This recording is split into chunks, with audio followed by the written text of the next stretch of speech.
it's just a higher order of logic when you start to work with the metaphysical and engage the subtle energies in a way. Once you work with your own subtle energy system and consciousness, it really is a conspiracy for your bliss if you let it be. Dr. Alison, thank you so much for joining us here on the Freedom Media Network. I'm happy to be here, Curt. We got a lot to talk about. Yes, absolutely.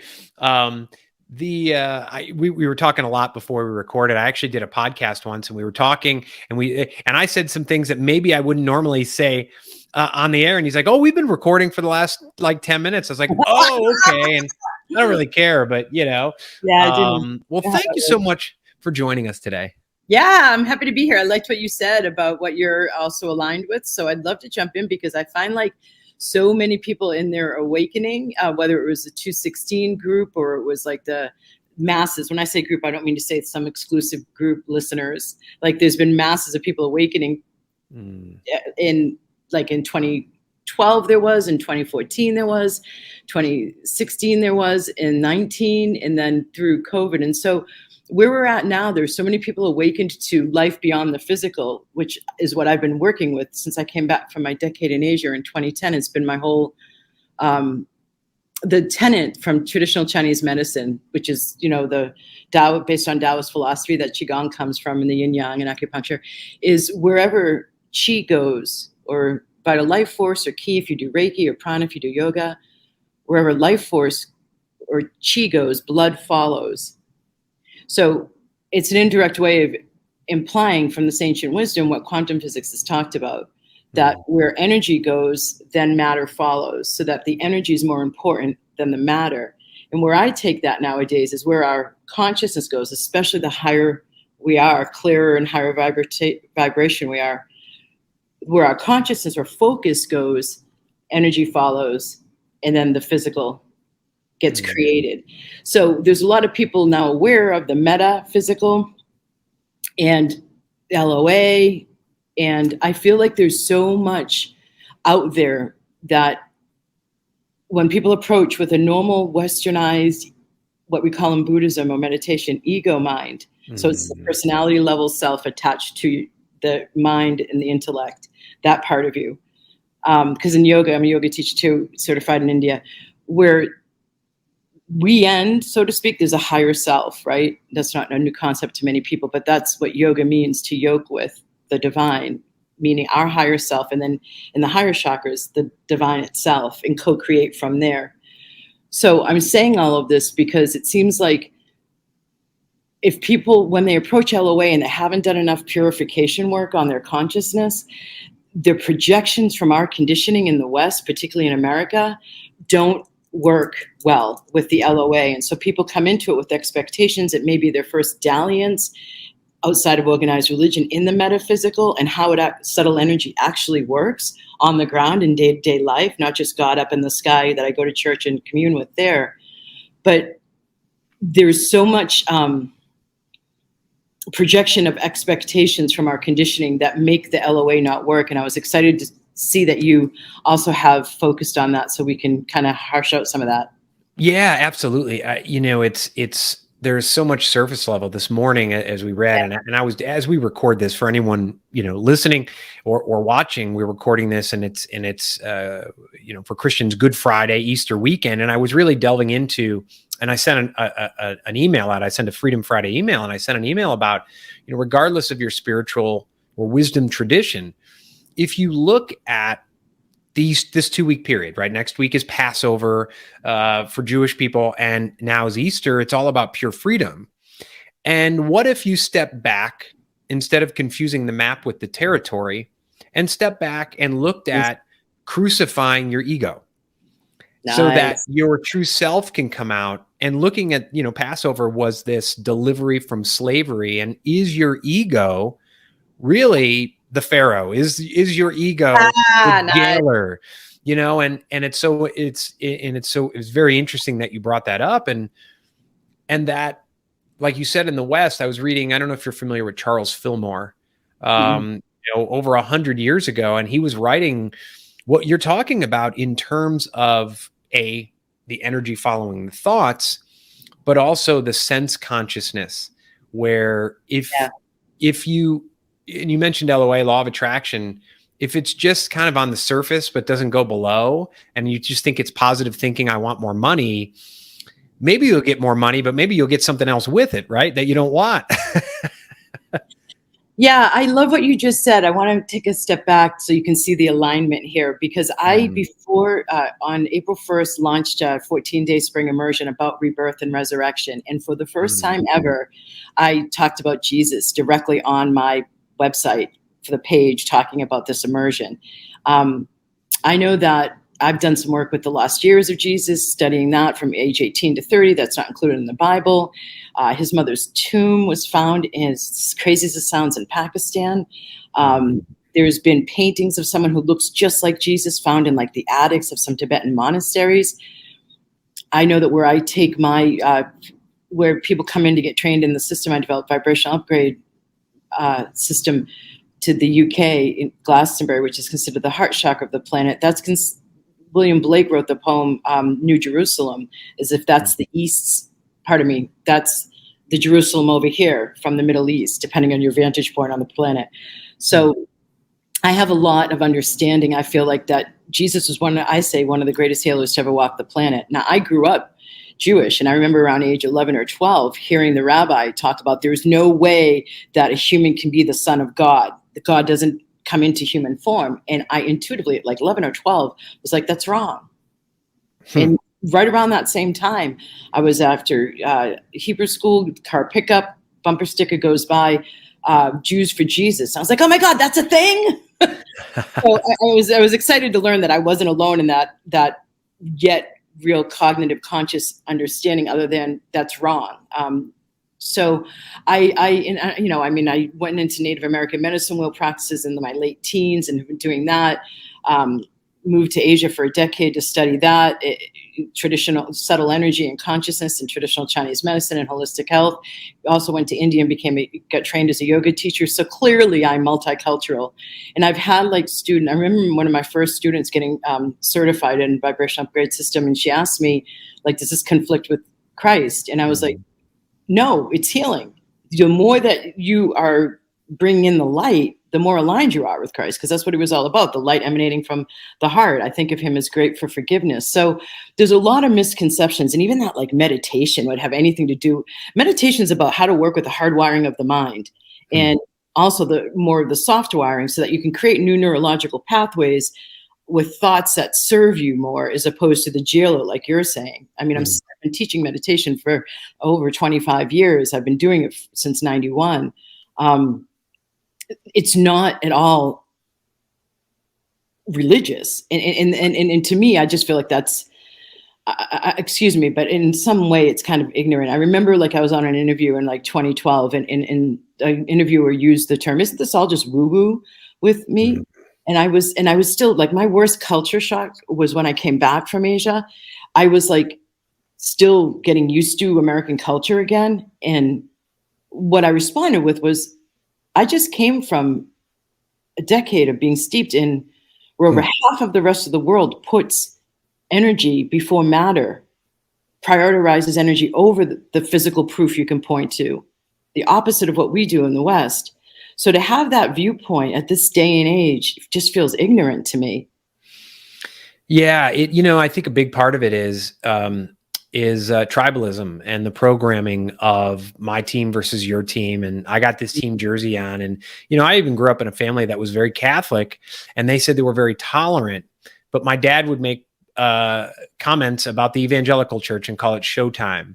When we said we were leaving the Catholic Church, a relative said, well, you just better raise those kids Christian. And this was someone who always touted loudly, well, we're meeting with Muslims and we're meeting with this. And so there's a lot of tribalism that goes in, that goes back, look at most of the wars, and so it's this, I'm right, Taoism, right? There is no right or wrong. There just is. And I'm right, you're wrong. This is my team. Therefore, so I think a lot of it goes back to that. And when you kind of take off the team jersey on a lot of things, right, you can step back and look at, okay, I see what's going on here. Perspective. I have 3 brothers, and 2 of the 3 are into organized sports. group sports. I was just reading something from somebody recently where she said if we use the kind of soul level group function that of the emotion that goes into a sports arena towards something positive on the planet, could you imagine what the outcome would be? Yeah, or if we cared as much about our cultivation of ourselves as we do about like celebrity deaths, or like half as much about like what happens at the Oscars, you But know, that's ego, yeah.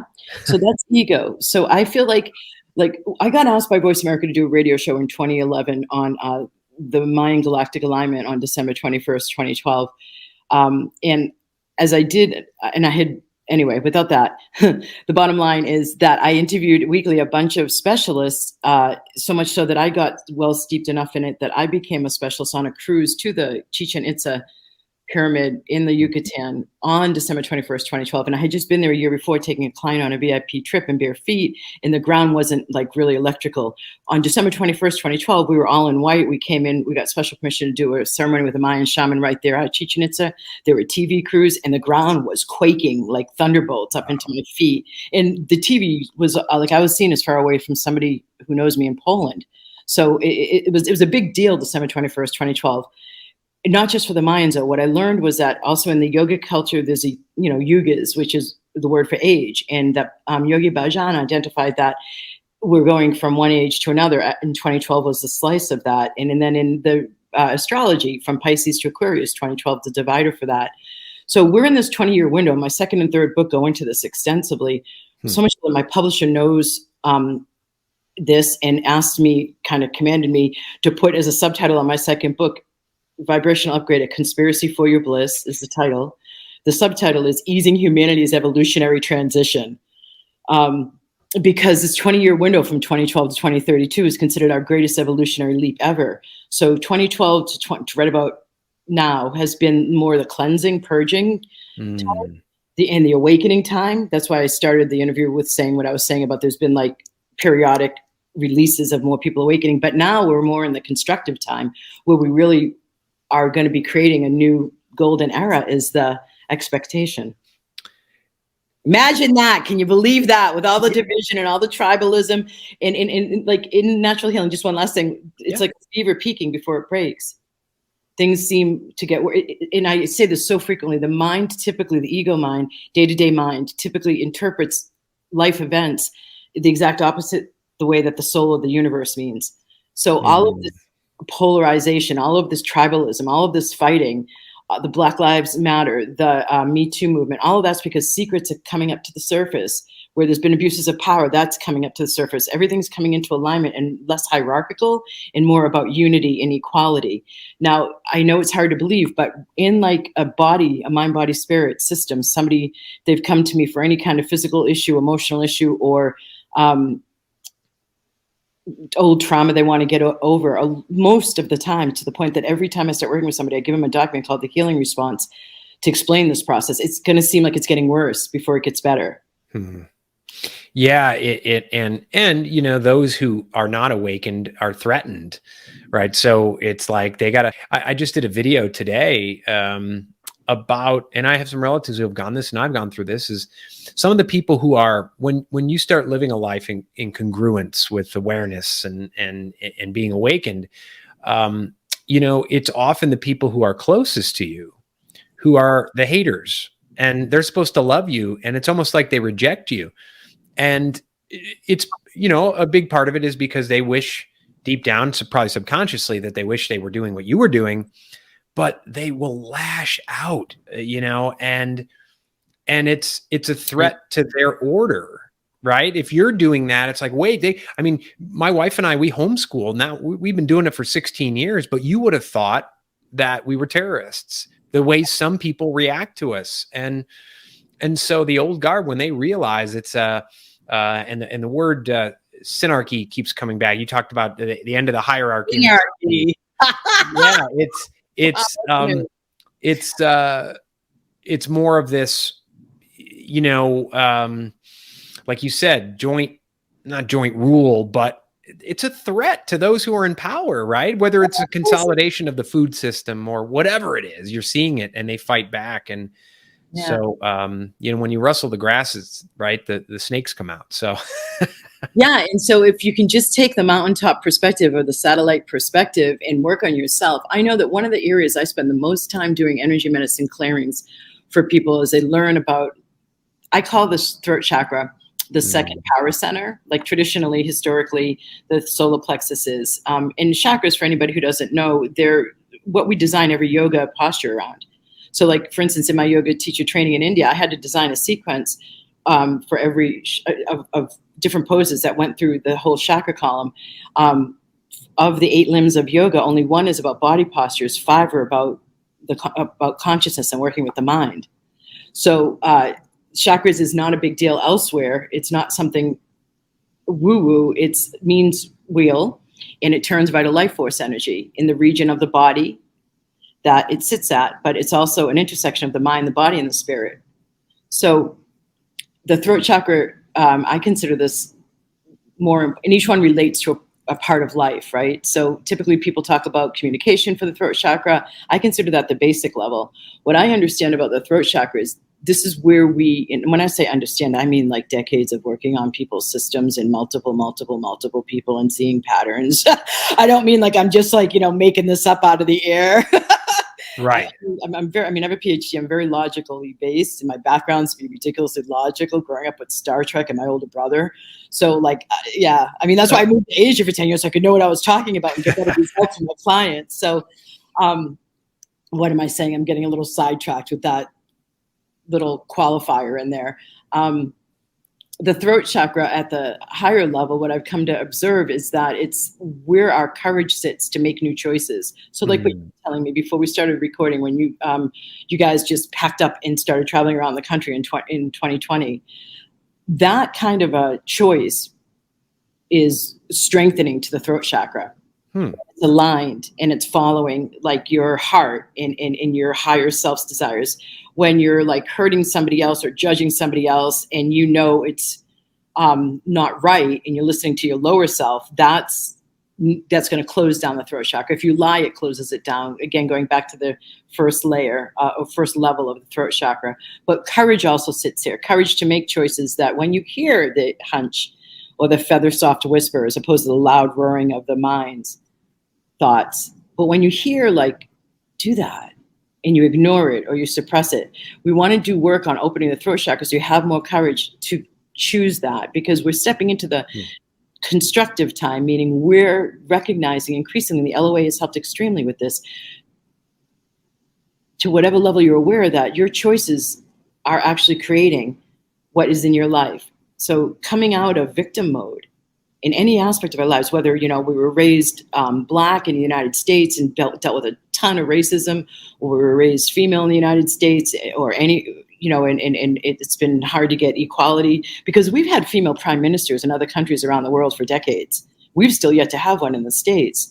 So whereas we may seem like we have the feminist movement and we're really strong comparatively, we're not, if you look at the amount of women in leadership in America. So if you've been raised in whatever that could be pointed to as socio-political or socioeconomic, completely logical, reasonable cause for you to have less than what somebody else comparatively has, still even coming out of that conditioning and that entrenchment and the parental and ancestral. Like I had a client from France, and he originated from a country in Africa.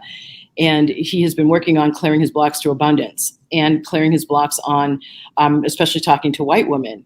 And at one point I got really this riveting, and it wasn't the first place I went. I was working with him for years for this one. In his ancestry, this sense of, I can't choose more for myself. I'm not safe if I do. I'll get noticed if I'm like doing too well. And that's bad. As well as, the amount of Black men who had gotten hurt historically for talking to white women. So that was also in his ancestry, even though he's from Africa, never touched his foot on the United States soil and lived in France. It's different. It's more cultural there than it is about color, which is how I see the world, like culture, not color. So what I'm saying is you could be completely right and righteous even in pointing to why you could be doing worse off than somebody else. So what? You're still limiting yourself. So any and all storylines that you have in yourself that limits you and makes you feel like a victim, recognizing that our power is in, I can shift how I perceive this. I have conditioning, I have parental imprints, I have trauma, maybe I have some other stuff that I go into when I do an energy medicine clearing that's causing me to see things in this framework. I can work with what I'm seeing and how I'm framing it by getting some back of the house consciousness, which is what I call the subconscious and unconscious, cleared, released more to the frontal lobe, or where you hear the thoughts from when you are meditating and observing, because we don't hear the thoughts that create about 85% of our daily choices. We're only hearing about 15% of our thoughts. So as I do more clearings on the back of the house consciousness that does correlate to different chakras, so more vital life force energy overall circulating, you also have more access to make more conscious, mindful, awake choices. So using that, right, for the new choices as we together co-create our new era is where we're at now. When it comes to abundance and prosperity, and you talk about healing, and people say, well, what's healing have to do with abundance and prosperity? Isn't that all just about working harder? Yes. Does it come down to those opening up the ability to make the choices? Just get 3 more jobs. Right. The hustle and the grind, and instead of relaxation. Oh my God, that's a great point. I've had clients go, and myself, I've experienced this. I remember when I went to Italy for a month, to Ischia, an island, because I really want to I do a lot of touring for natural springs around the earth. It was really interesting because this island has like in the Northeast, the spring that's there helps heal like gynecological issues. The one that's in the Southeast is for skin issues. The one in the Northwest is for arthritis. The one in the South, it's fascinating. Each spring had the earth provides, there's so much healing anyway, let's just leave that to the side because that's a whole nother interview. How does abundance relate to healing? I remember when I was relaxing in Ischia, and I just recently had a client go to Hawaii and relax on the beaches there and have more money come in than she's ever had before. Now, she wasn't just laying on the beach with no way for the income to reach her. She had a photography business, had put out bids, and was waiting to hear back from them. But she had the biggest influx of yes to her bids than she's ever had laying on the beach. It's a phenomenon that's fascinating. However, you have to have the right energetics and the right consciousness to receive it. So what I noticed, even with myself, I had to clear out proving myself. So I grew up with an older brother, and, in the Jewish culture, the firstborn son, in many cultures, Chinese as well, he's God, basically, if you think of all the years and centuries of kings and the heirs and all of that noise. And so he naturally got favoring. And I remember feeling like I had to prove myself, and so we'd sit there at the dinner table, and so I would talk about what I learned that day. He would talk what he learned that day. And so there was a sense of, sibling competition. We love each other. We have, we tromped out in the woods day after school and played out in the woods all the time. So it wasn't all rivalry. I don't want to miscommunicate this. But the bottom line is I realized I had to stop working I did extra levels of work because I felt like I had to prove myself. So once I got that cleared, I did less overgiving, and I did less output. So there's these concepts we hold from the way we grow up that we get imprinted with, or conclusions we make unconsciously is how at age 2 your kids went, no. Yeah. Well, 0 to 2, they're just like you and your wife. They're the thoughts, the feelings, all of that is connected. We're not separate from our parents until we start doing that because we are separating and forming our own identity. So from 2 to 8, I have a original major in college and background in psychology. So some of this is combined with developmental psych and Western psych. So ages 2 to 8, we're busy looking around, how does it work on planet Earth? And we make these conclusions. So those go wired unconsciously. So we have these views of how the world works. And specifically, the one I gave as an example about proving myself, what I had a conclusion of was I get attention when I prove myself, or I earn approval when I prove myself. So then that gets wired in, and you make other conclusions and choices of your behavior based on that, right? So the working hard thing is also something I talked about in my first book. It's funny, I keep referring to that one today because I have 4, and I'm not referring to the most recent or the third one. But in that one, I'm talking about, like, I saw, from living out of the country for so long, and at other times I've lived out of the country too, there's an element in American society in general that is about proving yourself. Because we separated as a colony, and then we revolted and said, no, we don't need you, O Crown. So we had to produce our own textiles. We had to learn how to use the loom. We had to produce our own cotton. We had to learn how to produce our own industry without relying on the crown anymore. So there's always, I feel like that's also, I was shown that intuitively as I was writing my first book in the culture we have. So it's great because we are as productive as we are in America, but we're also, it's out of balance. Yeah. I want to ask you about, your program and the title of one of your books, which is Vibrational Upgrade. But part of it is, why is it you write conspiracy? Why is Vibrational Upgrade a conspiracy for your bliss? That's such a cool question. I don't get asked that a lot. All right. So let me do it this way. I have for probably 3 decades been saying consciously and out loud to the universe, help me increase my tolerance for bliss. Now you hear that challenge, and you hear that I'm expecting my tolerance for bliss to always be able to be increasing. And I go into the Sanskrit word from yoga, turiya, which means bliss. In the last chapter of the book you're asking about, that's my second book. A conspiracy, because when I look at the chakra column, the third chakra in particular is the chakra we use for manifesting out onto the physical plane, whatever industry we're industriously earning money from. It's also where the inner child is. It's also where the aspect of joy is. It's also where the aspect of self-esteem and self-confidence is. It's also the aspect of where the empathic machinery is. So when we're clairsentient, you talked about the senses earlier. When we move into the sixth sense, clairsentience, where we're feeling energy, that happens at the upper belly, which is also why when people aren't properly working with their energy system and they're walking in and they're just absorbing energy, they can have gastric upset, or they can burp a lot, or they can be anxious a lot, because anxiety sits here too.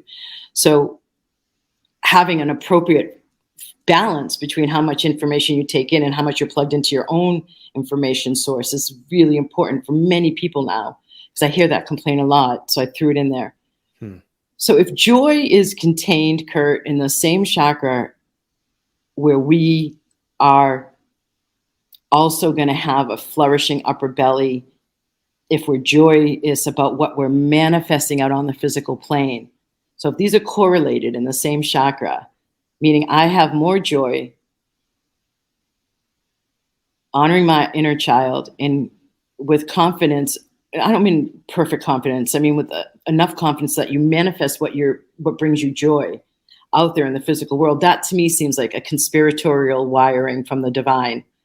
And it's just one example of just how many, like there really is a conspiracy for our bliss. And by the end of that book, I'm talking about, I'm just grabbing my third book. By the end of that second book, I'm talking about unconditional love as the greater field of the Tao. And I'm talking to a yogic master, the one who created Kripalu, who I actually was privileged enough to give energy medicine sessions to. I'm asking him about, so if life force contains life force, vital energy, does prana also contain soul force? Is another way to say it soul force? And he nodded and smiled. And then I asked him, is another way to say it love force? And he nodded and smiled. And so that interaction's at the end of that book. But the reason why it's so profound to me is because I also teach Qigong and learned it over in Asia and teach I have a signature program called Magic Manifestation and Money Flow. And in the third video of the third module, I show them how to go outside and interact with the elementals and with the greater Tao field. Because once you do that, you're opening up your receiving capacities, so you get more opportunities more easily. You do less working hard to make things happen, but just more receptivity overall, more guidance, more love, more support. So why am I saying all of this? That's also another reason why I say a conspiracy for your bliss. because I see that when you get beyond the noise and all of the conditioning of the ego mind, and you really hear yourself and you allow for that connection with the divine, it's not about Jesus on the cross, it's about the resurrection. So in my third book is, I love that noise, thank you for making that. The title is, I'm older, like I put on glasses to read. How to Activate the Field of Possibilities, Where Logical Magic is the New Normal. This is my only book that's on Audible. But that, How to Activate the Field of Possibilities, Where Logical Magic is the New Normal. I just want to add in that this stuff, albeit having historically been called woo-woo, there is a logic to the divine's creation from what I can see and what I've studied and what I've learned about ancient wisdom, universal laws, the metaphysical, and how it all works. And I have studied a lot and practiced tens of thousands of people watching and putting these to test and coming up with my own. There really is, it's not, some stuff is mystery. Leave it at that. That's great fun. And I like to leave for the mystery. But there really is a sense of, it's just a higher order of logic when you start to work with the metaphysical and engage the subtle energies in a way. Once you work with your own subtle energy system and consciousness, it really is a conspiracy for your bliss if you let it be. I love that. Do we have time for one more question? I have to run. I will just say yes. Yes. Okay. The word freedom. Yeah. And people like to take that word and use it for their own, sometimes on the level, on the material plane, right? Or the political plane only. What does that word freedom mean to you? So visually, intuitively, I just saw jumping out of a plane, which I've done.